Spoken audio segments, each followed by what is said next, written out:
los países que poseen armas nucleares son los países que tienen capacidades para el desarrollo tecnológico industrial de misiles de largo alcance. Y esos países son un grupo muy pequeño de naciones, es un club muy selecto, muy pequeño. Y ahí sí, allí sí, podemos meter a los países que no son parte de la OTAN y que tienen capacidad nuclear. Ejemplo, Corea del Norte. Y ustedes han visto como en esta misma semana el régimen de Kim Jong-un lanzó otro misil balístico de prueba que pasó muy cerca de costas japonesas, ¿no? Y coreanas. Lo ha hecho y lo sigue haciendo continuo y constantemente porque tiene que desarrollar tecnología adecuada que transporte sus misiles nucleares, considerando sus armas nucleares, ¿no? Porque el arma nuclear en sí no es el misil, sino la carga, ¿no? La ojiva, como se conoce, dentro del misil o del dispositivo, porque lo que iba a decir, Corea del Norte no dispone de bombarderos nucleares, de estos aviones, en el caso de Estados Unidos y en el caso de la Federación de Rusia, aviones supersónicos que vuelan muy rápido, a muy alta altura y que son capaces, tienen capacidad para redondearlo al planeta. O sea, son aviones de mucha alta capacidad y que dentro de ellos poseen o transportan bombas nucleares de caída, ¿no? O planeadoras, porque esta guerra, este conflicto con Ucrania, transformó la tecnología de las bombas bobas que les decían, las bombas no inteligentes, ¿no?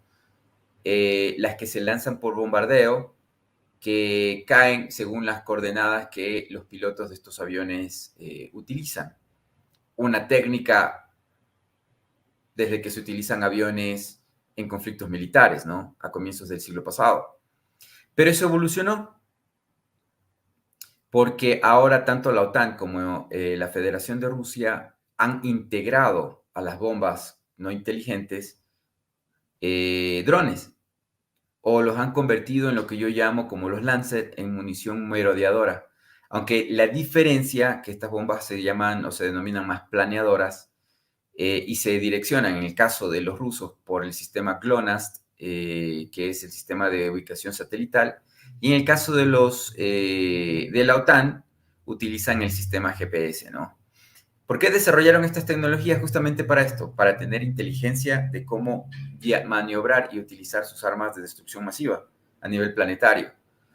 Y bueno, esos han sido los impulsos primarios del mapeo del planeta, de los satélites que se encuentran circundando el espacio, bueno, la atmósfera terrestre, la baja atmósfera, etcétera, etcétera, etcétera. No habían este tipo de equipos, este tipo de técnicas, ¿no? De que un avión bombardero lanza, por ejemplo, el caso de las FAB, a una cierta distancia, no, ni siquiera tiene que entrar en el territorio ya el avión, en el territorio donde se tienen que hacer los bombardeos, ni siquiera tienen que volar bajo, como esos Sukhoi que son, parece, tanque blindados, ¿no? Que vuelan bajo, hacen sus ataques y por más que les lanzan todo tipo de equipo militar, siguen volando, ¿no? Es una cosa impresionante.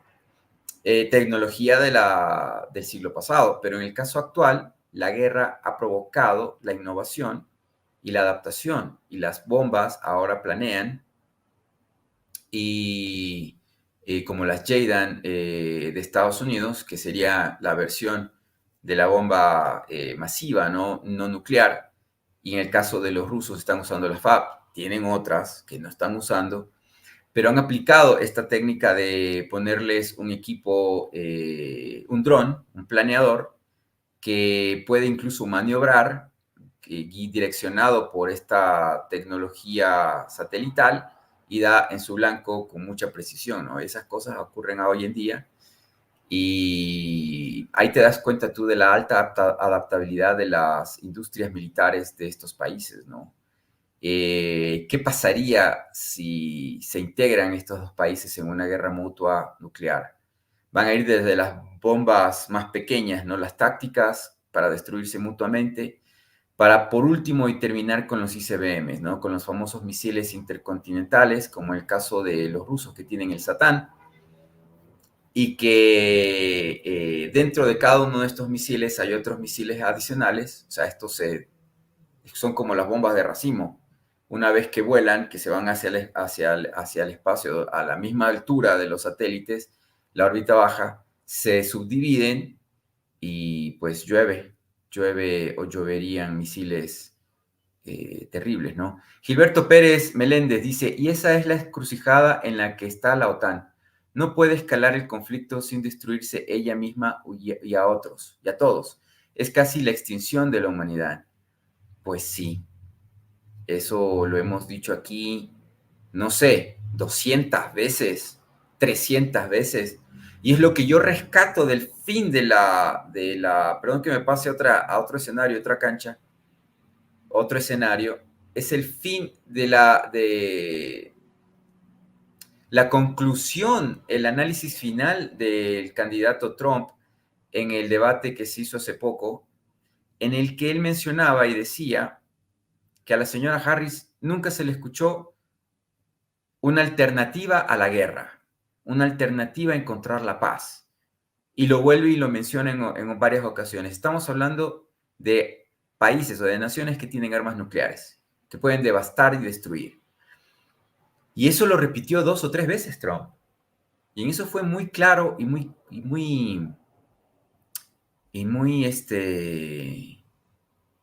no sé la palabra específica, porque obviamente ustedes saben, nosotros no somos fans de Donald Trump en absoluto, de todo lo que dice y menciona, pero esta claridad intelectual que tuvo en ese momento a mí me pareció realmente relevante y aportó mucho al debate y aportó mucho al debate de la población estadounidense que no piensa en estas cosas, que no lo entiende, que no lo analiza, que no lo comprende.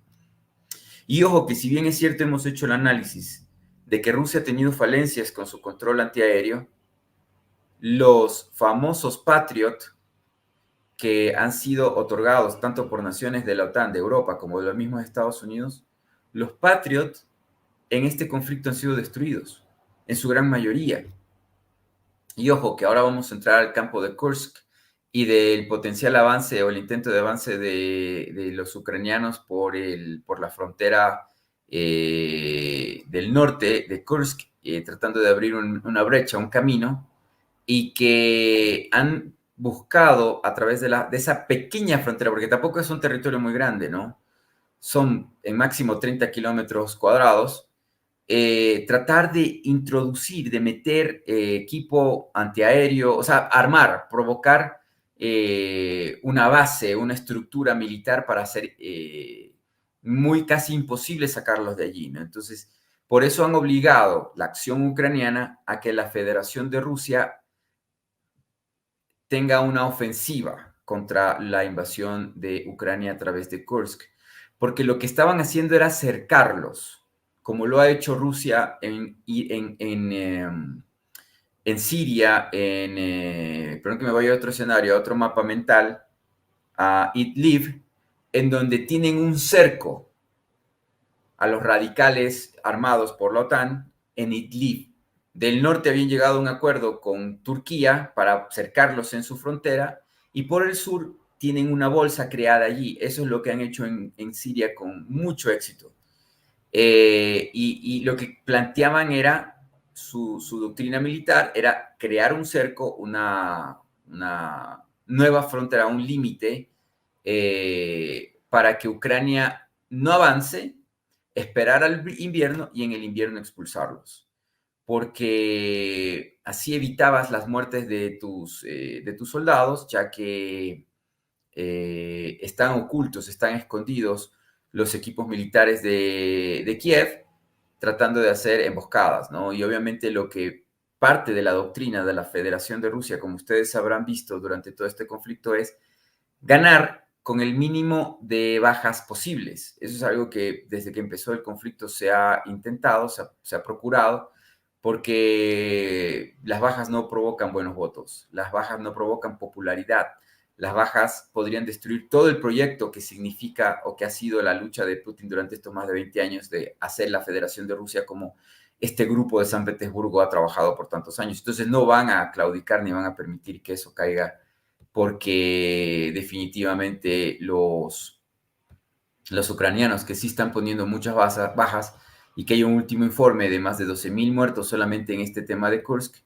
eh, pues parecería ser que a ellos no les importan esas bajas, o la desesperación les está llevando a provocar que su ejército entregue absolutamente todo lo que tienen. Igual que hizo el Kaiser, el mariscal, en la Primera Guerra, que ustedes saben, yo por criterio personal no le llamo guerra mundial a ninguna de esas dos guerras europeas, para mí son guerras de imperios en decadencia en Europa, como ahora un imperio en decadencia como el Reino Unido está buscando la destrucción de la Federación de Rusia, que siempre ha pasado.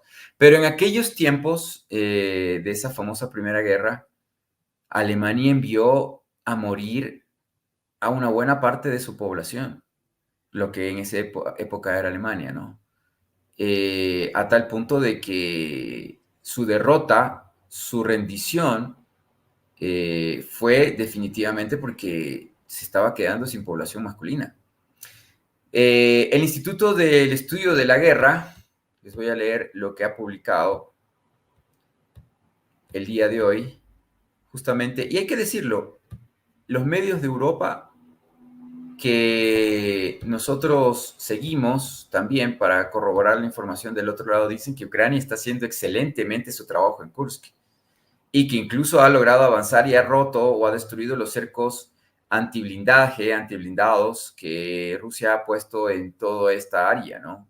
O sea, yo he leído un montón de informes con mapas diciendo por dónde los ucranianos están avanzando, mientras en cambio vemos mapas de la NASA, como NASA Firms y otros más, que te muestran satelitalmente cómo Rusia está devastando las áreas en donde los ucranianos están haciendo trincheras. Lo más grave de todo esto es que para los ucranianos quedarse en ese territorio, están construyendo instalaciones y tienen que poner hormigón, tienen que cavar y allí ponen en riesgo sus vidas. Porque los drones de reconocimiento los ven, lanzan bombardeos y son acabados. O sea, no estaba preparado el territorio para hacer esto. No es como la ofensiva famosa del verano del año pasado, en la que los ucranianos iban a avanzar, iban a recuperar y reconquistar, o como dicen los europeos, que no me gusta esa palabra, recapturar, expulsar a los rusos en Donetsk, en Zaporilla y en Gerson. Porque en el caso de Luhansk es prácticamente imposible, pero hacerlo en los otros territorios. ¿Y cuánto trabajo de ingeniería hizo la OTAN allí? De cavar túneles, zanjas, poner hormigón en el subsuelo, en el enterrado. Y por eso se obligaron los rusos en utilizar las FAB y otras armas con capacidad antibúnker. O sea que penetran 100 metros de profundidad para destruir lo que hay adentro. Los rusos tienen esa tecnología. Entonces, lo que les iba a leer sobre el Instituto del Estudio de la Guerra dice, el ejército ruso continúa contraatacando a lo largo del saliente ucraniano en la región de Kursk, pero probablemente sí le dicen los británicos, saliente, ¿no? Porque el Instituto para el Estudio de la Guerra está en Londres, ¿no? Pero probablemente tendrá que redistribuir elementos adicionales desde otras partes del teatro. O sea, los europeos, bueno, en este caso los británicos, tienen la esperanza de que el avance o los intentos de avance de Ucrania en Kursk movilicen tropas que están avanzando y están haciendo un trabajo excelente en Donetsk para debilitar el frente de Donetsk, que es lo que ellos saben que hay que detener. Y porque Kursk realmente no es la batalla, por lo menos durante este año y durante este tiempo para la OTAN no es relevante ganar territorio en Kursk. No lo van a lograr más allá de donde se encuentran, pero sí detener la ofensiva de Rusia para que el Donetsk no pase a ser parte completa de la Federación de Rusia y quedar como una guerra fracasada. O sea, lo que ellos quieren es que no gane Rusia en Donetsk, porque sería el fracaso total de esta guerra en el que le apostaron todo. Perder en cualquier otro frente sí, no hay problema, porque ahí no hemos hecho todo lo que hemos hecho en Donetsk. Pero en Donetsk, perder allí sería la derrota de la OTAN técnicamente hablando, ¿no? Dice, probablemente Rusia tendrá que redistribuir elementos adicionales desde otras partes del teatro de operaciones en Kursk para establecer una agrupación de fuerzas capaz de llevar a cabo una operación de contraofensiva sostenida, ¿no? Porque ellos dicen que supuestamente Rusia ha apostado en el territorio muchos soldados, aproximadamente 40,000, y que no va a poder aguantar esa cantidad de soldados la presión que está ejerciendo Ucrania en el territorio, ¿no? Pero el Instituto para el Estudio de la Guerra continúa, dice, revisa los contraataques de la Federación de Rusia en Kursk, pero no ha observado operaciones de larga escala que indicaran que las fuerzas rusas han empezado una ofensiva de gran escala, una contraofensiva, dice, de gran escala, estoy traduciendo, eh, para expulsar completamente a las fuerzas ucranianas desde Kursk. O sea, el Instituto para el Estudio de la Guerra no entiende por qué Rusia no lo ha hecho, porque no ha hecho esta contraofensiva, pero lo que está haciendo es responder a los potenciales avances o intentos de avances de Ucrania, porque no es el momento para los rusos para hacer este ataque. No lo es. Aunque sí, los ucranianos están intentando avanzar en Rusia, en la federación, en territorio ya de Rusia, que como dijo el presidente Putin, territorio que ya ha sido aceptado por la comunidad internacional. Este no está en disputa, este ya es aceptado. Zelensky ha mencionado que Rusia tiene aproximadamente 40,000 soldados en Kursk, pero no especificó la composición de estos grupos, de estas fuerzas rusas. Queda sin saberse si este número que el presidente Zelensky ha mencionado son exclusivamente efectivos de combate rusos, soldados, o una alianza de fuerzas que que incluya también soldados contratados o contratistas, ¿no? Esto de las empresas de seguridad, ¿no? O inclusive los menos efectivos conscriptos, fuerzas irregulares, guardias de frontera, elementos de Roxbardia, que no sé, debe ser alguna guardia especial rusa, y del Ministerio, de las fuerzas del Ministerio del Interior, como la Guardia Nacional, ¿no? Algo parecido a lo que es la Guardia Nacional. Las autoridades rusas siempre han utilizado, han recurrido a soldados muy pobremente entrenados y equipados y con conscriptos con muy poco entrenamiento y con muy mal equipamiento, ¿no? Siempre dan esta retórica y también el uso de elementos regulares y también irregulares como los de las compañías como Wagner, ¿no? Para, para fortalecer las incursiones hacia Ucrania. Pero en el caso del Oblast de Kursk o de la provincia, región de Kursk,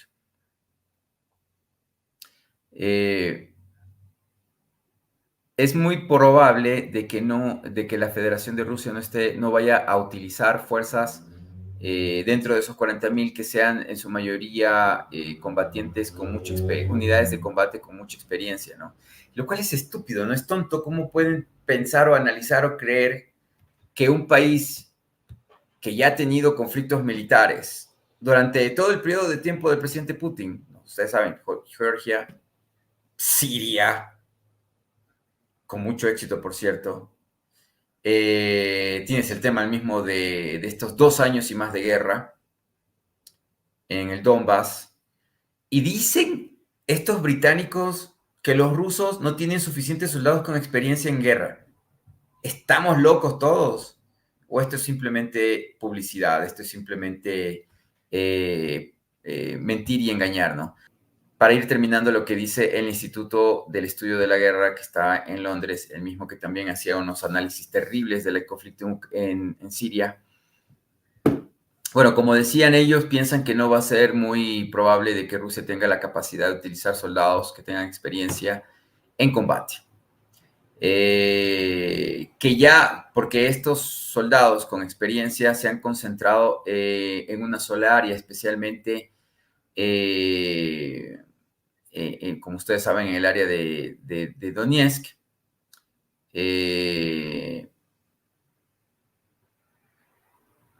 Pero lo más probable, estoy traduciendo literal, dice el Instituto para el Estudio de la Guerra, lo más probable es que el ejército de Rusia reubique unidades que actualmente se encuentran en áreas, en zonas de combate, ¿no? En operaciones de combate y de ofensiva, como por ejemplo lo que les mencioné de Donetsk.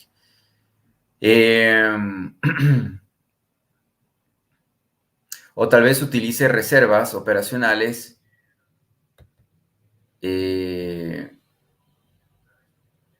para poder llenar de efectivos apropiados y necesarios en una potencial contraofensiva de gran escala,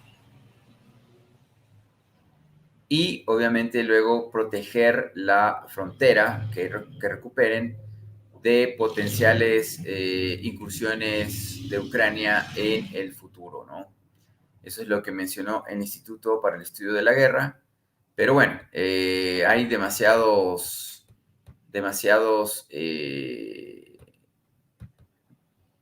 medios de comunicación en Europa y también en el Reino Unido y en Estados Unidos que para ellos están viviéndose épocas de ensueño para Ucrania y su ejército, de que todo va muy bien, de que están ganando, aunque han aceptado de que Rusia está avanzando por ejemplo, tanto en Kursk como en Donetsk, pero dicen que son avances mínimos, ¿no? Y minimizan el esfuerzo de la Federación de Rusia y su ejército en este conflicto que ha sido devastador y terrible, porque se han enfrentado, como ustedes saben, dos ejércitos, no específicamente el de Ucrania solamente, sino todo el potencial de fuego que tiene la OTAN contra la Federación de Rusia y todo el potencial de inteligencia, de espionaje y de tecnología de la OTAN contra todo el sistema de inteligencia, espionaje y tecnología que tiene la Federación de Rusia.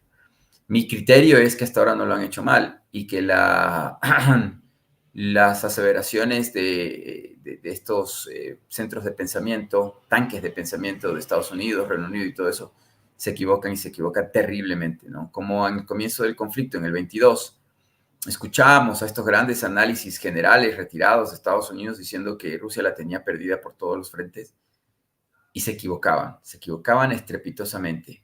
Y éramos de los pocos analistas que escribíamos en nuestros comentarios abajo del video, en el Twitter o en YouTube o en donde sea, ustedes están completamente equivocados. Lo penoso es que el pueblo ucraniano les va a creer, y sus pueblos, sus naciones les van a creer, y van a provocar que se involucren en una guerra muy dolorosa para todas las partes, ¿no?